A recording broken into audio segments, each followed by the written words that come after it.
এই কমলা লেবুগুলো একটু জুস করে দাও তো। চাই দিয়ে আসি, জুসটা হয়ে গেছে, একটু আগে খেয়ে নি, দেখে নি একটু।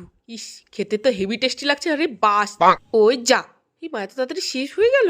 ইস রে, এটা থেকে একটু খেয়ে নি, জানতে ধুর পারবে না। ছাতা, এত গরম পড়েছে, জুসটা যে কখন নিয়ে আসবে। উফ। একটু খেয়েই নি, বুঝতে পারবে না, খেয়ে নি। হ্যাঁ, একটু বেশি কমে গেল না? কি করবো এখন আমি এটা? জল ঢেলে দি, জল ঢেলে দিলে ভালো হয়। বুঝতে পারবে না, এই জুসের মধ্যে জল মিশালে আবার কেউ বুঝতে পারে নাকি? যাই গিয়ে দিয়ে আসি এবার, খেয়ে নি। এই নাও জুস, তোমার হয়ে গেছে। না, আমি খাবো না, আমার ভালো লাগছে না। আরেকটু খাও না। ভালো লাগছে না খেতে আমার। তুমি খাও।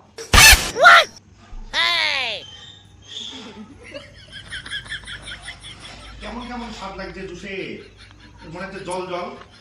জল জল যেমন কমলা লেবু নিয়ে এসেছে তেমন জুস করে দিয়েছে। তো জল জল কেন জল জল লাগবে? বাজে, আসলে কমলা লেবুটাই নিয়ে এসেছো খারাপ। খেয়ে নাও, টাকা দিয়ে কিনে নিয়ে এসে নষ্ট করবা? খেয়ে নাও, খেয়ে নাও, টাকা দিয়ে কিনে নিয়ে এসে নষ্ট করবা বলো? স্বাদই তো নেই, মনে হচ্ছে জল জল। কি আর করবা বলো?